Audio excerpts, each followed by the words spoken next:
Ndabasuhuje kandi mbifurije ibihe byiza mwese abahisemo gukurikira Izuba News TV. Uru ni urubuga rukugezaho amakuru yo mu karere u Rwanda ruherereyemo.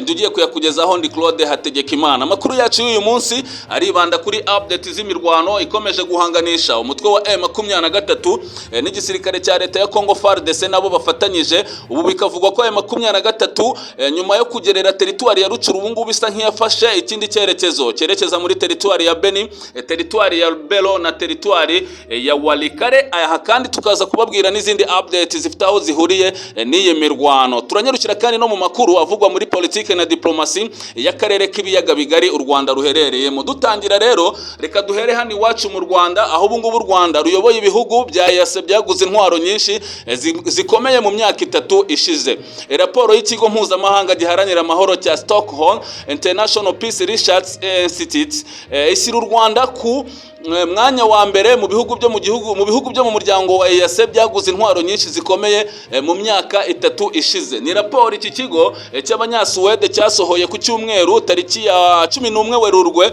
ikaba yerekana uko ibihugu bitandukanye ku isi byagiye bigura intwaro mu myaka inishize ndetse nuko byagiye bizigurisha. Intwaro zibandwaho zirimo indege za drone z'intambara, imodoka zo mu bwoko bw'ibifaru, systeme z'ubwirinzi ndetse n'imbunda zirasa imizinga. Intwaro zanibandwaho cyane ni izi za drone n'izi z'ibifaru nkuko nabikubwiye, n'izindi ntwaro zikomeye cyane mu rwego rwo kugira ngo uwo bahanganye arushaho gukubita hababaza umwanzi. Iyi raporo ya 2019-2023 muri rusange yerekana ko intwaro ibihugu by'isi byaguze mu myaka inishize zagabanutse ugereranyije n'imyaka 4 yari yabanje. Amakuru atangwa n'ikigo Stockholm International Peace Research Institute yerekana ko byibura hagati ya 2021 na 2023 u Rwanda rwaguze intwaro zikomeye zibarirwa muri 74 zirimo 58 rwaguze mu mwaka wa 2021 na 16 rwaguze mu mwaka wa 2022. Ububiko bw'amakuru cyangwa se mu byo bise database bw'ikigo bwerekana ko mu ntwaro u Rwanda rwaguze harimo imodoka z'ibifaru zo mu bwoko bwa Cobra 2 ndetse n'izindi zo mu bwoko bwa Hizi rwaguze mu gihugu cya Turukiya. Mbere yaho gato ngo u Rwanda kandi ngo rwari rwaraguze imbunda z'imizinga zo mu bwoko bwa RM70 122 AM muri Slovakia, kajugujugu enye zo mu bwoko bwa Mi-35 rwaguze mu Burusiya, misile zo mu bwoko bwa Red Arrow 9 rwaguze mu Bushinwa ndetse n'izindi ntwaro. Muri rusange intwaro rwaguze mu myaka 3 ishize zirangana. Usibye u Rwanda, ibindi bihugu bya EAC byaguze intwaro nyinshi zikomeye. Ni Uganda yaguze izibarirwa muri 73 nazo zingana na 3% by'izo Afurika yaguze. Tanzania yaguze 52 zingana na 2.1%. Repubulika ya Demokarasi ya Kongo yo igura 51 zose yaguze mu mwaka ushize zingana na 3.5%. Naho Sudani y'Amajyepfo yaguze 18 zingana na 0.7% cyo kimwe na Kenya 5 zingana na 0.2% by'izo ku mugabane wose waguze. Raporo ya Stockholm International Peace Research Institute yerekana ko Somalia iheruka kwemezwa nk'umunyamuryango mushya wa EAC yaguze intwaro 2 zikomeye mu myaka 3 ishize, mu gihe Burundi nta nimwe bwigeze bubasha kugura mu bihugu byose bivugwa kuri uru rutonde. Nubwo bimeze gutya ariko ngo u Rwanda ntago ruri mu bihugu rwashoye amafaranga menshi mu kugura izi ntwaro. Nubwo u Rwanda bigaragara ko ruri mu bihugu byaguze umubare munini w'intwaro zikomeye, ntirugaragara mu bihugu byazishoyemo menshi ugereranyije na bagenzi barwo bo mu bihugu bya EAC. Database ya Stockholm International Peace Research Institute yerekana ko intwaro u Rwanda rwaguze mu myaka 3 ishize rwazitakajeho abarirwa muri miliyoni 345 z'amadolari angana na miliyari 443 n'igice z'amafaranga y'u Rwanda. Ni mu gihe nka Kenya yatakaje abarirwa muri miliyari 3 na miliyoni 329. Uganda yitakaza miliyari 1 na miliyoni 989. Tanzania yatakaje amadolari ya Amerika angana na miliyoni 1 angana na miliyari 1 na miliyari 591 mu gihe Repubulika ya Demokarasi ya Kongo yo yasohoye angana na miliyoni 677 z'amadolari. Uburundi nibwo bigaragara ko nta ntwaro bwigeze butumiza nta ntwaro bugaragara ko bwigeze butumiza, ahubwo ndetse ngo bukaba nta n'amafaranga bwashoye ngo kuko menshi, ahubwo ngo bukaba bwarashoye amafaranga abarirwa muri miliyoni 170 z'amadolari mu gihe Sudani y'Epfo yasohoye miliyoni 592. nuko nguko urwo rutonde ruhagaze. Tukiri kuri aya makuru kandi nuko ubu ngubu abadepite bo muri Rucuru na Masisi muri Repubulika Iharanira Demokarasi ya Kongo bakomeje kugira ibyo basaba by'umwihariko, cyangwa se hari amakuru akomeje kugenda abavugwaho. Aba badepite bo muri Rucuru na Masisi muri Repubulika ya Demokarasi ya Kongo bemejwe ko bagomba kuguma ku myanya yabo bitewe n'ikibazo cy'umutekano muke ukomeje kubica bigacika mu burasirazuba bwa Kongo. Ni icyemezo cyafashwe umwanzuro cyafashwe n'urukiko rw'ikirenga rwo muri Kongo rwemeje ko aba badepite bo mu tuduce batowe mu mwaka w'2018 batowe mu mwaka w'2018 bakomeza gukora muri iyi manda. Urukiko ruvuga ko bazakomeza inshingano kugeza ubwo umutekano uzaba ugarutse mu duce ubu turimo intambara. Ni mu gihe bamwe mu banyapolitike n'abaturage bagaye iki cyemezo bavuga ko kidafite ishingiro kuko ngo ari uguhurwaho umutwe wa M23 bityo ugakomeza ukabona uko ukomeza kurwanya cyangwa kurwana wisanzuye. Itangazo riherutse gusohorwa na Seni cyangwa se komisiyo y'amatora mu minsi ishize ryavugaga ko amatora azakorwa mu kwezi kwa 10, ariko icyo cyemezo nticyavugwaho rumwe n'abadepite, aho bamwe bari bashyigikiye ko Seni cyangwa se inteko ishinga cyangwa se Seni ni urwego rushinzwe amatora muri Repubulika ya Demokarasi ya Kongo rutegura amatora, ariko abandi bakabyanga. Hari abasaba leta ya Kongo iyobowe na Perezida Felix Tshisekedi kureka batowe mu mwaka w'2018 bagakomeza imirimo yabo cyo kimwe n'abandi badepite batowe mu matora yo kuwa 20 ukwezi k'Ukuboza umwaka ushize.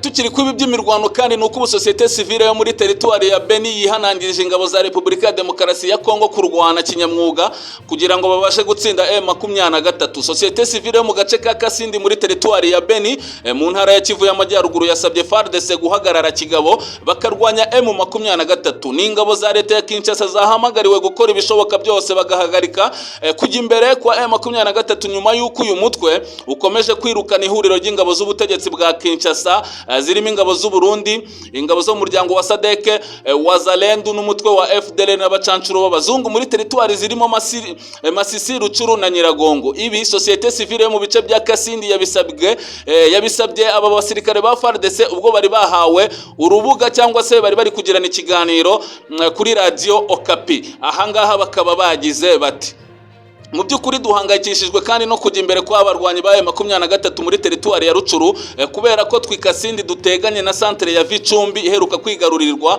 nabo barwanyi ba M23, bityo dufite ubwoba ko batugeraho natwe. Rero ingabo za Kongo zikuye gukora ibishoboka byose nk'ingabo zigasubiza inyuma uwo mutwe. Iyi societe civile kandi irahamagarira abaturage kuba maso cyane urubyiruko kugira ngo rwitegure kurwanira igihugu cyabo ngo kuko FARDC isa niyamaze gucika intege. Aha naho bakaba bagize bati: umutekano ni uhangayikishije buri wese kujya imbere kwa M23 biteye isoni ku ngabo z'igihugu. Abaturage bagomba kuba maso kandi cyane urubyiruko twirinda n'ibihuha muri iki gihe.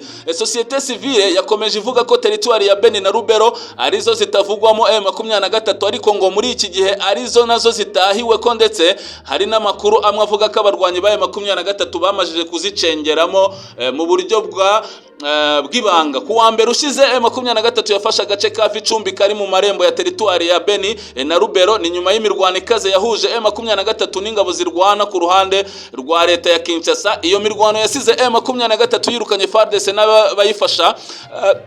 bayifasha muri uru rugamba birukanwe mu bice bya Nyanzaleki, kuko Matanda, Kibirizi, Rwindi n'utundi duce dutandukanye hano muri territoire ya Rucuru. Ndetse amakuru akavuga ko uyu mutwe utangiye kwerekeza muri territoire za Beni. Nkuko nabikubwiye mwumvishe ibyatangajwe n'iyo societe civile, M23 ikaba yatangiye gufata icyerekezo cyo muri territoire ya Walikare, ndetse ngo nyuma yo gufata agace ka Kanyabayonga M23 kabigomba kwerekeza muri izi territoire zose tutibagiwe na territoire ya Rubero.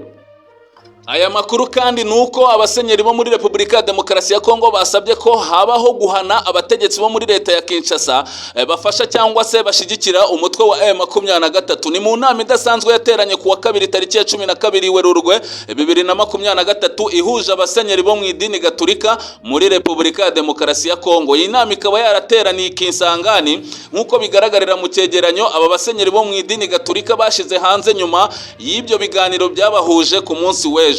Icyo muri icyo cyegeranyo cy'abasenyeri kandi cyangwa se icyo cyegeranyo kivuga ko iyi nama y'abasenyeri yemeje ko basaba inteko nshinga amategeko yo muri Repubulika ya Demokarasi ya Kongo ko bashyiraho itegeko rikaze rizahana umutegetsi wese wamenyweho ko aho ubufasha umutwe wa M23 urwanya ubutegetsi bwa Kinshasa. Muri icyo cyegeranyo cy'abasenyeri kandi gisaba ko buri wese we uketsweho gufasha M23 kakwiye guhagarikwa mu kazi maze bagasuzuma basanga ibyaketsweho ari ukuri agahanwa by'intangarugero. Iki cyegeranyo gikomeza kivuga ko M23 ari abasahuzi b'igihugu baje gusahura Kongo kandi ko basahura umutungo wa Repubulika ya Demokarasi ya Kongo, bityo ko ababafasha bagomba guhanwa hisunzwe itegeko rishya ryo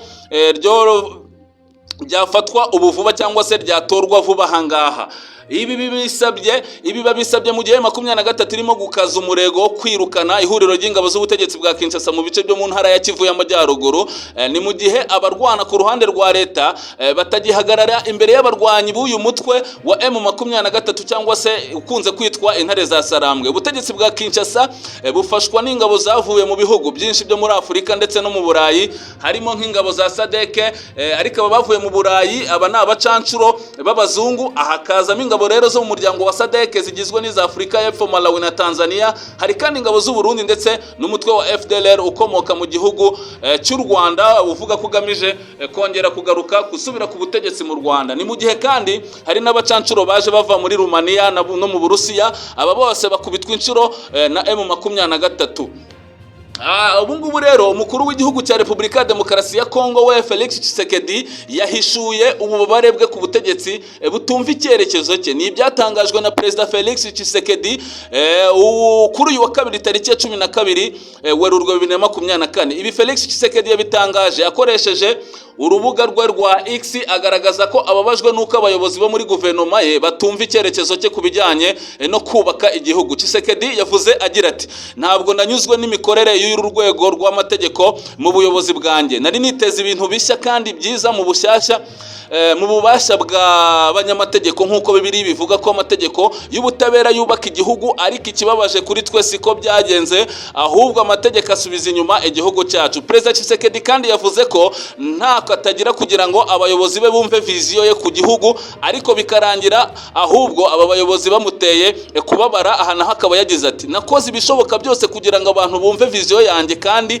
aha numva ari abayobozi bo muri leta yanjye bakwiye kuyumva cyane, ariko kugeza ubu ntibabyumva. Rero mbabajwe no kuvuga ko ntumva niba koko turi mu cyerekezo kimwe nabo. Ibi abivuze mu gihe leta ye iremerewe n'intambara z'urudaca zikunze kubera mu burasirazuba bw'igihugu cye. Ni intambara zisiga amateka ku mutwe wa M23. Ni mu gihe ingabo z'uyu mutwe zitsinda ingabo z'amahanga Tshisekedi aba yiyambaje zose.